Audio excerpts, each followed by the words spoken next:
बिस्मिल्लाहिर्रहमानिर्रहीम सुब्हानल्लाहि व बिहम्दिही सुब्हानल्लाहिल अज़ीम सल्लल्लाहु अलैहि वसल्लम। अस्सलाम वालेकुम स्टूडेंट्स, उम्मीद है आप सब लोग कैसे होंगे। आज हम 10th class mathematics unit number 3 exercise 3.1 का क्वेश्चन नंबर 5, 6, 7 जो है वो सॉल्व करेंगे।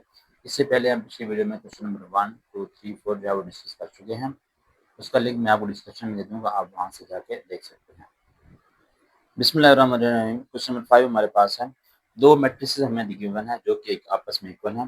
Then find the values of x and y. ठीक है, आपने एक्स और वाई की वैल्यू जो है वो फाइंड करनी है।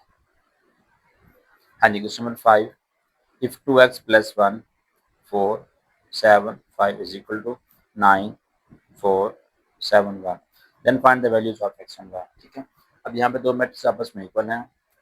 अगर हमारे पास दो मैट्रिक्स आपस में इक्वल है, इसका मतलब ये होगा कि दोनों का ऑर्डर सेम होगा। ठीक है, ये नंबर ऑफ रोज और नंबर ऑफ कॉलम आपस में इक्वल होंगे और साथ में कोरस्पोंडिंग इंटीज भी आपस में इक्वल होंगे। कोरस्पोंडिंग इंटीज कौन सी होंगी? 2x प्लस 1 जो है वो इक्वल होगा 9 के। अब दूसरा एलिमेंट हमारे पास क्या है? 4, ये भी इक्वल हो गया 4 के।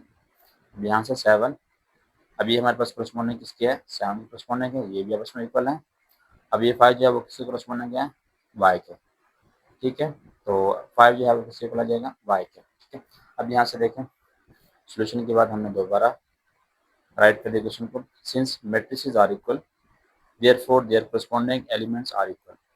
तो इस तरह से उनकी कोरस्पोंडिंग एलिमेंट्स हैं वो भी आपस में इक्वल होंगे। अब कौन से कोरस्पोंडिंग एलिमेंट है वो मैंने आपको पहले बता दिए हैं। 2x प्लस 1 इक्वल होगा 9 के, तो हम यहाँ पे लिख देंगे 2x plus 1 is equal to 9। ठीक है, और सेम हमारे पास दूसरे कोरस्पोंडिंग इंटीज में हमारे पास अननोन क्या है? अननोन हमारे पास y है, तो y किसके इक्वल हो जाएगा? y के। तो 5 इज इक्वल टू y। अब यहाँ से हम x की वैल्यू फाइंड कर लेंगे। तो 2x is equal to 9, plus का 1 लेफ्ट साइड राइट साइड पे ले जाएंगे तो ये माइनस का 1 हो जाएगा। तो 2x is equal to 9 minus 1 8 आ जाएगा। हमने क्या फाइंड करना है? x फाइंड करना है। तो यहाँ से मल्टीप्लाई हो जाकर डिवाइड हो जाएगा। x is equal to 8/2।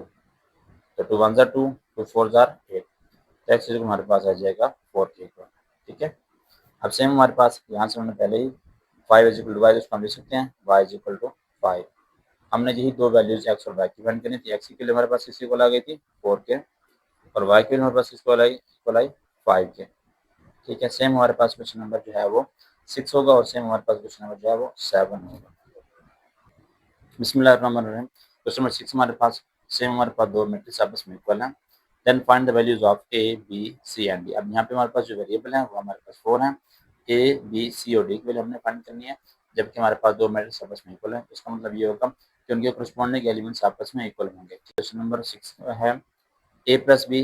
अब ये किससे कोरस्पोंडिंग है? वो 10 के कोरस्पोंडिंग है, यानी a प्लस बी जो है वो इक्वल होगा 10 के। सेम हमारे पास 2d माइनस 1 जो है ये किसके कोरस्पोंडिंग है? 5 के, तो ये जो है इसके इक्वल आ जाएगा। सेम हमारे पास 3b प्लस 2 ये किसके इक्वल आ जाएगा? 11 की, ये इससे कोरस्पोंडिंग है। तो यहाँ से हमारे पास 4 जो है वो डायरेक्ट सी के इक्वल आ जाएगा। लेकिन since matrices are equal therefore corresponding elements are equal.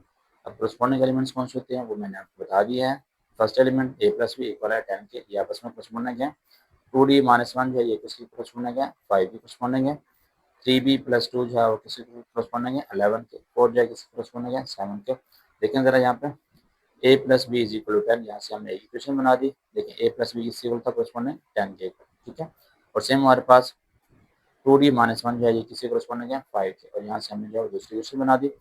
ठीक है, तो आप यहाँ से d की वैल्यू फाइंड कर लेते हैं पहले।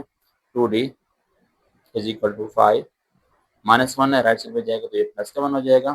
ठीक है, तो 2d is equal to 5 plus 1 कितना हो जाएगा? 6।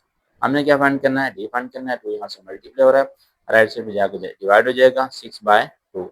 अब यहाँ पे करने कर लें 2 1 2, 2 3 6। डी की वैल्यू हमारे पास किसकी इक्वल आ गई? 3 की इक्वल आ गई। हमने एक वेरिएबल की वैल्यू जो है वो फाइंड कर ली है। बाकी हमने ए बी और सी की वैल्यू जो है वो फाइंड करनी है। लेकिन सेम हमारे पास अब और कोरस्पोंडिंग एलिमेंट्स कौन से हैं? 3b प्लस 2 जो है, अब यहाँ पे एक वेरिएबल है, ये किसके इक्वल हमारे पास? 11 के इक्वल है। ठीक है, तो यहाँ से भी हम 2 जो है राइट साइड ले जाएंगे तो हमारे पास ये बी की वैल्यू आएगी। देखिए सर इसको, 3b प्लस 2 किसके इक्वल आ गया? 11 के। हमने क्या फाइंड करना है? बी फाइंड करना है। 2 प्लस हो रहा है, उधर जाके माइनस का हो जाएगा। 3b is equal to 11 plus 2 था, इधर गया तो माइनस का हो गया। 3b is equal to 11 minus 2 तो कितना आ जाएगा? 9। ठीक है, हमने क्या फाइंड करना है? बी फाइंड करना है। 3 यहाँ से मल्टीप्लाई हो रहा है, राइट साइड में जाकर डिवाइड हो जाएगा, तो b इज इक्वल टू 9/3। अब करने कर लें यहाँ से 3 1 जार 3, 3 3 जार 9, तो b हमारे पास जो है वो 3 के ऊपर आ जाएगा। ठीक है, सेम हम सेकंड एक और वैल्यू देखते हैं, एक और। अब देखिए हमारे पास और करस्पॉन्डिंग इंटीजर में क्या आ रहा है, 4 जो है वो किसके इक्वल है, c के, तो मीन्स हमारे पास c की जो वैल्यू है वो 4 आ जाएगी और ये जो है वो डायरेक्ट आ जाएगी। देखें जरा 4 इज इक्वल टू सी, तो हमने यहाँ से 4 जो है वो सी के ऊपर हमने हमने फाइंड कर ली, यानी सी की हमारे पास वैल्यू क्या आ गई, सी इज इक्वल टू 4। ठीक है, हमने 3 वैल्यूज फाइंड कर ली, कौन कौन सी फाइंड कर ली, एक हमने डी फाइंड किया है, दूसरा हमने जो है यहाँ से बी फाइंड कर लिया है, एक हमने जो है वो सी की वैल्यू फाइंड कर ली है। अब हमने जो है बाकी कौन सी वैल्यू फाइंड करनी है, हमने ए की वैल्यू जो है वो फाइंड करनी है। अब देखिए इक्वेशन 1 जो हमने बनाई थी, हमने बी फाइंड कर लिया है, बी हमारे पास किसकी वैल्यू करना, 3 है। जब हम बी की वैल्यू यहाँ रिप्लेस कराएंगे, ठीक है, यहाँ पे बी की वैल्यू रिप्लेस करा के यहाँ से हम एक वैल्यू जो है वो फाइंड कर सकते हैं। देखें put b is equal to 3 in equation 1, equation 1 हमारे पास कौन सी है, a plus b is equal to 10। ठीक है, अब b की जगह हम क्या रिप्लेस करवा देंगे, 3 रिप्लेस करा देंगे। देखें जरा a plus 3 is equal to 10, हमने क्या फाइंड करना है, a फाइंड करना है, a is equal to 10 plus का 3 ये राइट साइड पे जाएगा तो ये माइनस का हो जाएगा, तो a is equal to 10 minus 3 तो क्या आ जाएगा 7। ठीक है, इस तरह से हमने जो है वो सारे वैल्यूज फाइंड कर ली, a हमारे पास जो है वो 7 है, b हमारे पास जो है वो किसके इक्वल था, 3 के इक्वल आया, सी हमारे पास जो है वो किसको रहा था 4 के, और डी की जो हमने फाइंड किया वो पहले हमने फाइंड किया वो कि हमारे पास जो है वो 3 के इक्वल है। ठीक है, उम्मीद है आपको ये वीडियो जो है।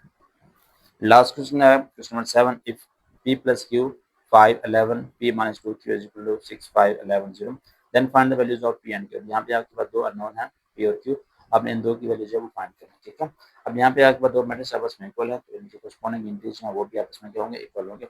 अब कोरेस्पोंडिंग इंटीजर में कौन से आ जाएंगे, p प्लस q इक्वल हो जाएगा 6 के, तो 5 जो है वो 5 के कोरेस्पोंडिंग है, ये आपस में इक्वल है, 11 जो 11 के कोरेस्पोंडिंग है, ये आपस में इक्वल है, तो p माइनस 2 की जो है वो 0 के इक्वल हम राइट कर देंगे, तो ये हमारे पास कोरेस्पोंडिंग इंटीजर है। देखें जरा सोल्यूशन, हमारे पास if p plus q 5 11 p minus 2 q is equal to 6 5 11 0, then find the values of p and q। ठीक है, हमारे पास दो मैट्रिक्स आपस में इक्वल है, हमने यहाँ पे क्या लिखा, corresponding elements of the equal matrices are equal। ठीक है, अगर हमारे पास दो मैट्रिक्स आपस में इक्वल हैं तो इसका मतलब ये होगा कि corresponding एलिमेंट्स भी उनके क्या होंगे, आपस में इक्वल होंगे। corresponding एलिमेंट्स कौन से होते हैं, मैंने बता दिया है पहले भी, p प्लस q जो है इक्वल होगा 6 के, 5 5 के इक्वल है ऑलरेडी, 11 11 के इक्वल है, ये भी corresponding इंटीजर हैं।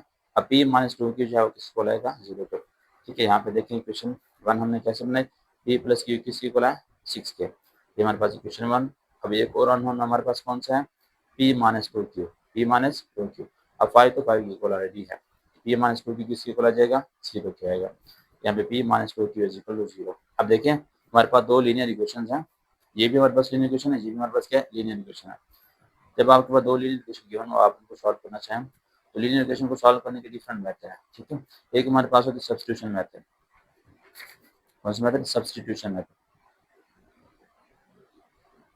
ठीक है, दूसरा हमारे पास होता है एलिमिनेशन मेथड, एलिमिनेशन मेथड। एक और हमारे पास होता है क्रैमर रूल, क्रैमर रूल की मदद से भी हम सॉल्व कर सकते हैं। ठीक है, एक और मेथड हमारे पास मैट्रिक्स इन्वर्जन मेथड, तो इसको जो हम एलिमिनेशन मेथड सॉल्व करेंगे उसके लिए हम क्या करते हैं, आपके पास यहाँ पे दो वेरिएबल हैं p और q, आपने दोनों इक्वेशन में किसी एक वेरिएबल के कोएफिशिएंट जो है वो इक्वल करना है, या तो आप p के कोएफिशिएंट आपस में इक्वल कर लेंगे या आप q के कोएफिशिएंट आपस में इक्वल कर लेंगे। ठीक है, अब यहाँ पे ऑलरेडी हमारे पास p के जो कोएफिशिएंट वो इक्वल है, यहाँ पे p कोएफिशिएंट क्या होगा 1 है, यहाँ पे p का कोएफिशिएंट क्या है 1 है। ठीक है, दूसरा ये भी आप q के कोएफिशिएंट इक्वल करना चाहें तो आप फर्स्ट इक्वेशन को 2 से मल्टीप्लाई करेंगे, तो दोनों इक्वेशन आपस में क्या होंगे, इक्वल हो जाएंगे। ठीक है, जब आपके पास दोनों इक्वेशन में आपके पास एक वेरिएबल क्वेश्चन निकल हो गया, तो आप उन दोनों इक्वेशन को प्लस या माइनस करवा के ठीक है सॉल्व कर सकते हैं। अगर आपके पास सेम साइन होंगे तो आप माइनस करवा देंगे, अगर आपके पास अपोजिट साइन होंगे तो आप माइनस प्लस करवा देंगे। अब यहाँ पे प्लस का मानना है, ये भी प्लस का है, तो हमारे पास सेम साइन है तो हम माइनस करवा देंगे। हाँ, अगर हमारे पास अपोजिट साइन होते हैं तो हम उन दोनों इक्वेशन को प्लस करवा लेते हैं। ठीक है, अब सेपरेटिंग इक्वेशन 2 फ्रॉम 1, पहले हम क्या लिखेंगे 1 को लिखेंगे, उसके बाद हम इक्वेशन 2 को लिखेंगे, p plus q is equal to 6 और p minus 2q is equal to 0। और देखें प्लस का, क्योंकि हम सेपरेट करवा रहे हैं तो आप नीचे वाली वैल्यूज के साथ जो चेंज करेंगे, ये प्लस का p है तो ये माइनस का हो जाएगा, प्लस का है तो ये माइनस का हो गया, प्लस का 0 है तो ये माइनस का 0 हो जाएगा। ठीक है, तो इस तरह से हम ये प्लस का p माइनस का 20 कट हो जाएगा। अब प्लस का क्यू और ये प्लस का 2 क्यू, तो हमारे पास 3 क्यू हो जाएगा 6, और ये प्लस माइनस 0 तो 0 की कोई वैल्यू नहीं होती, तो हमारे पास 6 आ जाएगा। हमने क्या फाइंड करना है, क्यू फाइंड करना है। 3 यहाँ से मल्टीप्लाई हो रहा है, इधर जाके हमारे पास क्या हो जाएगा, डिवाइड हो जाएगा। अब 3 1 ज़ा 3, 3 2 ज़ा 6, तो क्यू हमारे पास 6 इक्वल आ जाएगा, 2 के इक्वल आ जाएगा। ठीक है, तो ये हमने क्यू की वैल्यू जो है वो फाइंड कर ली है। अब हम जो है एक क्यू की जो वैल्यू है इक्वेशन 1 में रिप्लेस करवाएं, या इक्वेशन 2 में रिप्लेस करवा के हम पी की वैल्यू जो है वो फाइंड कर सकते हैं। कैसे, देखिए हम जो है इक्वेशन 1 में रिप्लेस करवा रहे हैं वैल्यू को। Put q is equal to in equation 1, equation 1 हमारे पास क्या थी, p plus q is equal to 6। ठीक है, हमने q की जगह जो है वो 2 रिप्लेस होना है, क्योंकि हमने q जो है वो 2 के इक्वल फाइंड किया हुआ। तो p plus q is equal to 6, हमने q की जगह 2 रिप्लेस करवा दिया। p plus 2q is equal to 6, हमारे पास प्लस का 2 है, राइट से पे जाएगा तो माइनस का हो जाएगा। p is equal to 6 minus 2, तो 6 माइनस 2 के तब बस क्या आ जाएगा, p इज इक्वल टू 4। हमने p और q दोनों वैल्यू जो है फाइंड कर लिए। p हमारे पास जो है वो किसके इक्वल आया, 4 के, और q की वैल्यू हमारे पास क्या आई थी, 2 आई थी। तो ये हमारे पास दो वैल्यूज आ गए, p और q की।